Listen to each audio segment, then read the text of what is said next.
오늘은 느헤미야서 1장 1절에서부터 11절까지의 말씀을 가지고 절망을 출발점으로 만드는 능력, 절망을 출발점으로 만드는 능력이라는 제목으로 하나님 말씀 증거하도록 하겠습니다. 우리 혹시 성도님들께서 콜롬비아의 메데인이라는 도시를 혹시 들어보신 적이 있으십니까? 메데인 도시 이름인데요. 이 도시가 어떤 이름이냐면 바로 마약 카르텔의 근거지 도시였습니다.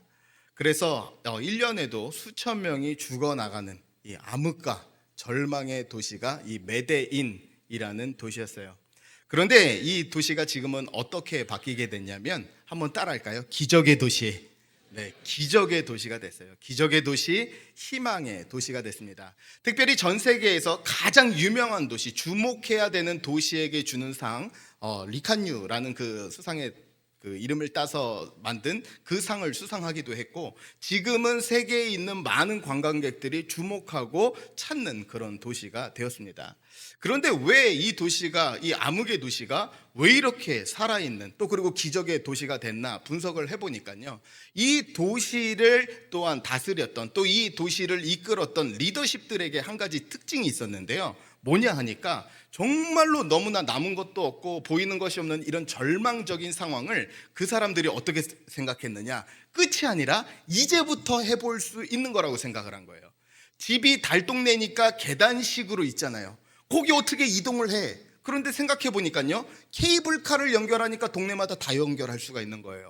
그리고 너무나 가난한 지역에 너무나 좋은 럭셔리 도서관을 세우니까요, 사람들이 우리 동네에도 이런 것들이 생기니까 자부심을 갖기 시작한 겁니다. 그러니까 이 도시가 조금씩 바뀌어서 예전에는 막 수천 명이 막 죽어나가고 막 이런 폭력적인 도시였는데, 이제는 전 세계에서 주목해야 되는 기적의 도시로 바뀌게 되었다는 겁니다. 제가 그 이야기를 읽으면서 그렇지, 그러면서 떠올랐던 바로 성경 말씀이 있는데, 바로 우리가 함께 나누었던 이 느헤미야서 말씀입니다.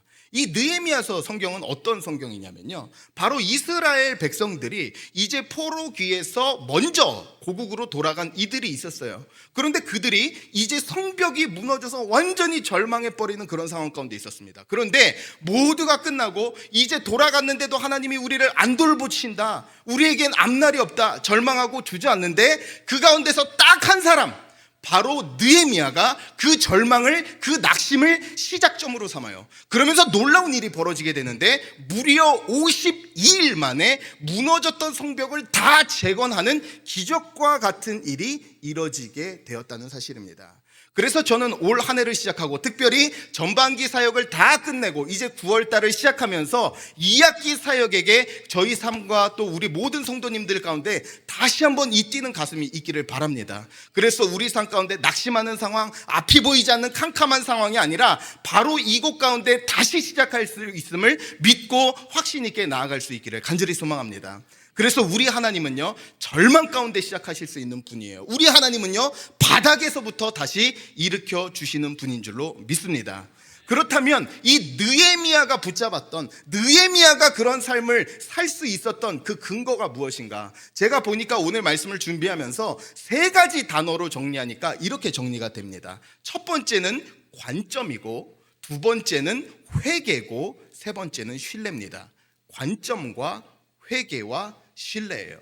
첫 번째는 어떠한 것이냐? 바로 관점을 가져야 되는데, 무슨 관점이냐? 바로 현실은 해석대로 열린다는 거예요. 같이 한번 고백할까요? 시작. 현실은 해석대로, 한 번만 더요. 시작. 현실은 해석대로 열린다. 우리 삶을 이끌어가는 가장 큰 능력이 있다면 결정도 아니에요, 가진 것도 아니에요, 소유도 아니에요, 결심한 것도 아닙니다. 바로 우리가 어떻게 바라보는지, 현실을 우리가 어떻게 해석하는지가 우리 삶을 이끈다는 겁니다. 오늘 말씀 3절 말씀인데요, 이렇게 나와 있어요. 같이 한번 읽어볼까요? 본문 3절입니다. 시작. 그들이 내게 이르되 사로잡힘을 면하고 남아있는 자들이 그 지방 거기에서 큰 환난을 당하고 능욕을 받으며 예루살렘 성은 허물어지고 성문들은 불탔다 하는지라. 이제 이 느헤미야라는 사람이요, 이제 페르시아라는 그 나라의 왕궁의 관리로 있게 됐습니다. 그런데 한 가지 소식을 듣게 돼요. 자기 형제였던 하나니라는 사람으로부터 이야기를 듣게 되는데, 무엇이냐? 이제 고국으로 돌아갔던 그 이스라엘 백성들이 있는데, 이 사람들이 너무나 비참한 상태에 있다는 거예요. 그 무슨 일이야 물어봤더니 이제 성들이 다 불타고 성벽이 무너져 내렸다, 이렇게 얘기하면서 막 우는 겁니다. 그게 왜 문제가 되느냐? 당시 고대 사회에서는요, 이 성벽이라는 것이 최후의 보루예요. 무너지면 안 돼요. 성벽이 무너지는 순간 우리 집에 있는 것, 그리고 우리가 가지고 있는 것은 누구나 와서 가지고 와서 다 빼앗길 수 있는 겁니다. 절체절명이 아니라 마지막 붙잡고 있었던 소망까지 다 무너진 거예요. 이제 그런 상황이니까 이 하나니라는 그 친척 형제가 얘기를 하는 겁니다. 그 지금 가 있는 이스라엘에 돌아간 사람들이 성벽이 무너졌습니다, 그렇게 얘기를 하면서 막 절망하는 거예요. 그러면서 세 가지 핵심 단어를 사용하는데 뭐라고 얘기하느냐면, 남은 자들이 능욕을 받고 불탔다, 이렇게 얘기해요. 남은 자들이 능욕과 수치를 받고 불탔다, 이제 완전히 끝났다, 이렇게 얘기를 하는 겁니다. 그런데 동일한 사건, 동일한 일들을 보고 듣는데 전혀 다른 두 개의 결과를 마주하게 돼요. 먼저 이 하나니라는 사람은요, 그걸 보자마자 어떻게 하냐? 절망해 버려요.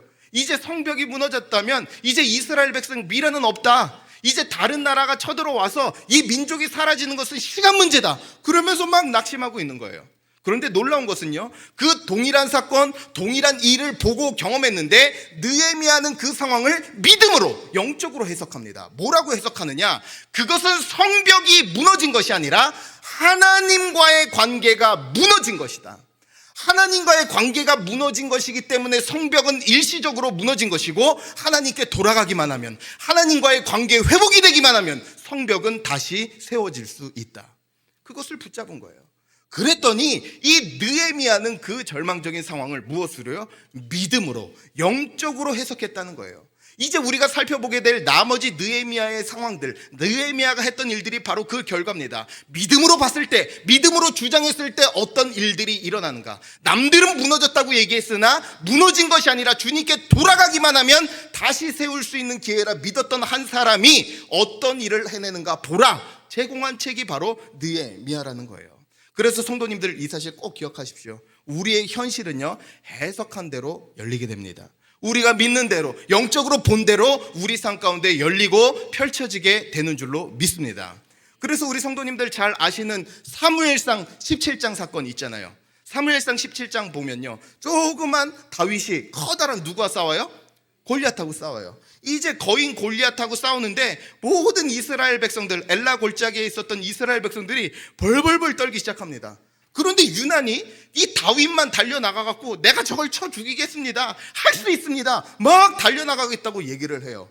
그 왜 가능한가 봤더니 성경은요, 놀랍게 표현합니다. 모든 다윗을 제외한 이스라엘 백성들은요, 그 골리앗을 향해서 뭐라고 얘기하는지 아세요? 두 가지로 얘기합니다. 그는 어려서부터 장수다. 그리고 또 그의 이름이 골리앗인데, 골리앗이라는 이름의 뜻은 유랑자라는 뜻이에요. 가는 곳마다 쑥대밭으로 만드는 전사라는 뜻이에요. 그러니까 모두 다 쟤는 어려서부터 전사고 가는 곳마다 쑥대밭으로 만드는 사람이야. 골리앗 어려서부터 장수, 이렇게 얘기해요. 그런데 다윗은요, 그 골리앗을 향해서 한 번도 골리앗이다 이름 부르지 않아요. 뭐라고 부르는지 아십니까? 저 블레셋 사람. 나머지 블레셋 사람들하고 똑같다는 거예요. 내가 블레셋 사람을 돌로 쳐 죽일 수 있다면 저 골리앗도 똑같다는 거예요. 그렇기 때문에 달려나갔고, 잘 아시는 대로 그 결과는 어떻습니까? 한 블레셋 사람을 돌로 치듯 다윗이 골리앗을 이기게 됩니다. 그래서 성도님들 잊지 마십시오. 보는 대로 살아가게 됩니다. 보는 관점이 우리의 삶을 이끌어가게 되는 줄로 믿습니다. 그래서 히브리서 11장 1절 말씀은 놀랍게 이렇게 선언하죠. 같이 한번 볼까요? 히브리서 11장 말씀입니다. 시작. 믿음은 바라는 것들의 실상이요. 뭐래요? 믿음은 바라는 것들의 실상이래요. 없는 게 아니에요. 아직 보이지 않을 뿐이에요. 오고 있는 것들이에요. 그렇기 때문에 어떻게 하라고요? 믿음으로 주장하라는 거예요. 영적으로 해석해 내라는 거예요. 우리 성도님들, 이 사실을 붙잡을 수 있기를 바랍니다. 오랜 끝이고 절망적이고 다시 시작할 수 없는데 주님께로 돌아가기만 하면 다시 시작할 수 있다. 주님은 바닥에서부터도 일하실 수 있는 분이시다. 그래서 다시 한번 오늘 우리 삶 가운데 있는 문제와 여러 우리 삶 가운데 힘든 상황이 있을지라도 그 문제들을 다시 한번 영적으로 믿음으로 해석해낼 수 있는 은혜가 있기를 바랍니다. 그때 우리 삶과 문제 가운데 주님이 새 길을 열어주신다 약속하고 있다는 사실이에요. 놀라운 것은 이 관점을 가졌을 뿐만 아니라 느헤미야에게 있던 한 가지 결정적인 능력이 있어요. 그것은 무엇이냐? 바로 회개예요. 회개라는 걸 뭐냐? 회개라는 걸 좀 풀어서 설명하면 바로 이겁니다. 회개는 다시 시작하는 출발선이에요. 한번 고백할까요? 시작. 다시 시작하는 출발선을 만든다. 우리 성도님들 중에서도 그런 분 계시죠? 이번 삶은 망한 것 같아. 다시 시작하고 싶어. 이런 분 없으십니까? 간단해요. 다시 시작할 수 있는 방법 딱 하나인데 회개하시면 돼요. 회개가 우리 삶에 다시 시작할 수 있는 시작점을 그어준다는 사실이에요. 오늘 말씀 4절 말씀인데요, 이렇게 말하고 있습니다. 본문 4절 말씀입니다. 같이 한번 볼까요? 시작. 내가 이 말을 듣고 앉아서 울고 수일 동안 슬퍼하며 하늘의 하나님 앞에 금식하며 기도하여. 자, 지금 오늘 말씀에 나와 있는 느헤미야가 어떤 상황이냐면 공식적으로 직업을 이야기하면 공무원이에요. 시청 공무원처럼 지금 일하는 사람입니다. 그 궁에서 일하는 거니까 성벽이 무너졌다 그렇게 얘기를 하면 사실 가장 좋은 방법은 뭐예요? 담당자 찾아가는 겁니다. 또 법령이 어떻게 내려졌는지 찾아가는 거예요. 그런데 놀랍게도요, 성벽이 무너졌다고 했는데 가장 먼저 한 게 뭐냐? 회개를 하기 시작합니다. 철저하게 회개를 해요. 왜 회개를 할까요? 회개를 할 때야만 거기에 새로운 출발선이 그어지기 때문에 그래요. 회개할 때에만 새 출발이 가능하기 때문에 그래요. 그럼 이렇게 물어볼 수 있죠. 목사님, 왜 회개할 때 새 출발이 가능합니까? 그냥 결심하고 오늘부터 새로 시작 이러면 안 됩니까? 안 돼요. 왜냐? 아주 핵심적인 이유가 있어요. 사실 우리 삶에서요, 마주하는 모든 문제는 사실 한번 따라할까요? 영적인 문제다. 사실 우리가 마주하는 문제는요, 다 영적인 문제예요. 겉으로 볼 때는요, 내가 일 때문에 너무 스트레스 받고 비교감이 들고 내가 너무 초라해, 이게 심리적인 것 같고 내 마음의 문제인 것 같지만 딱 한꺼풀만 벗기면 뭡니까? 이게 내 마음 가운데서 이 돈 없으면 안 되는 이 직장과 세상 가운데서 무조건 남들보다 높은 곳에, 빠른 곳에, 더 화려한 곳에 있어야 한다는 이 마음 중심에 하나님 두지 않는 그 영적인 증상인 거예요. 그러니까 남들보다 조금 더 뒤처지면 내 자신이 막 우울하고 초라함에 빠지는 이유는 사실 누군가가 무엇을 더 가져서 내 마음이 더 작아서도 아니에요. 내 마음 중심에 이 하나님 중심 두기를 떠났을 때 나타나는 현상이에요. 그렇기 때문에 우리 삶에서 마주하는 문제는 딱 한꺼풀만 벗기면 결국 무슨 문제예요? 영적인 문제예요. 회개해야 다시 시작할 수 있는 문제라는 사실이에요.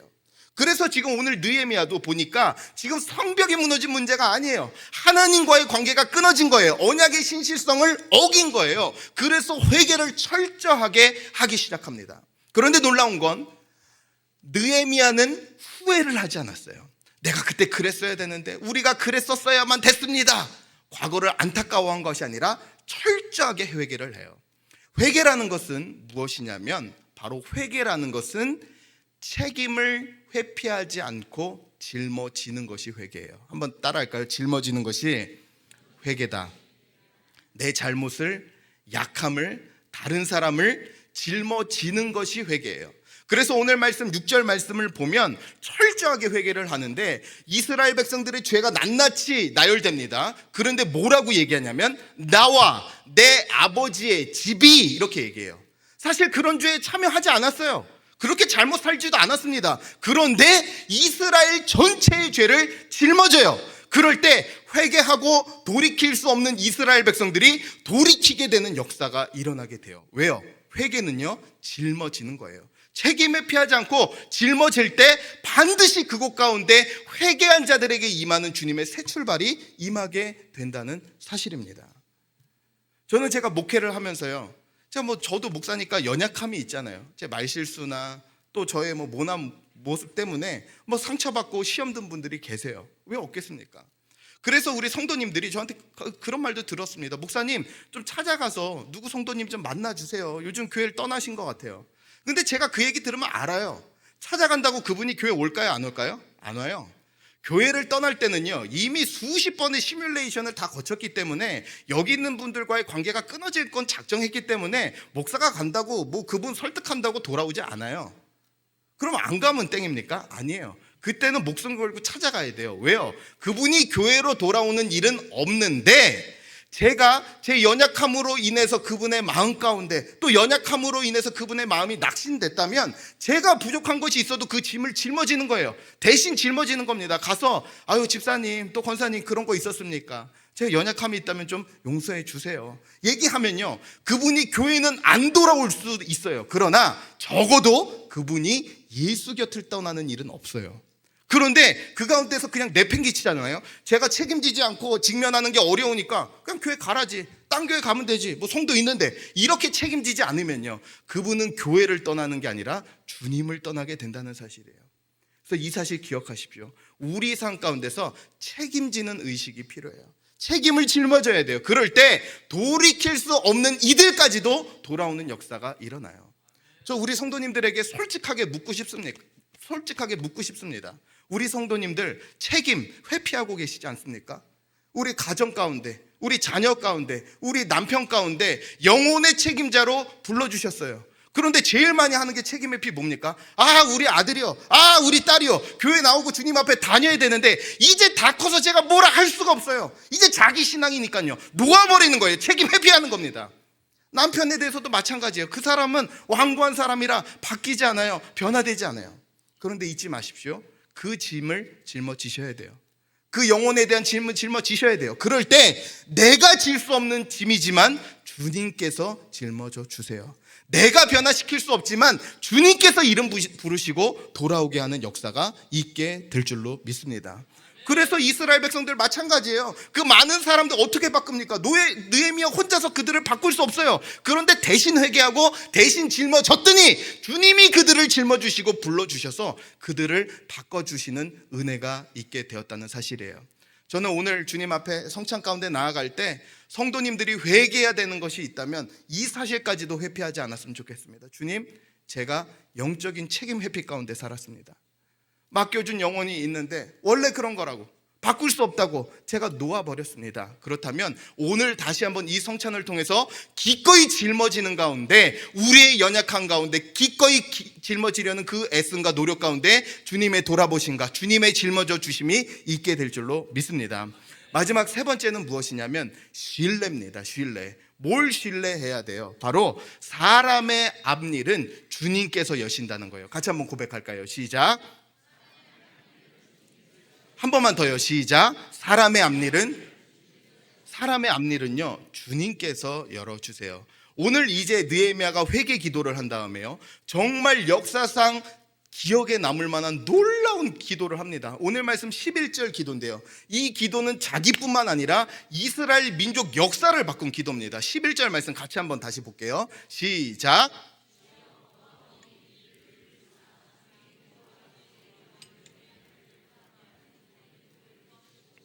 오늘 종이 형통하여 이 사람 앞에서 은혜를 잊게 하옵소서 하였나니 그때에 내가 왕의 술간원이 되었느니라. 이 11절 말씀 보면요, 저 지금 오타가 하나 있는데 여기 이 사람들 앞에서가 아니라 성경 한번 개역개 좀 보십시오. 이 사람 앞에서예요. 누구라고요? 이 사람 앞에서. 그럼 여기서 말하고 있는 이 사람은 누굴까요?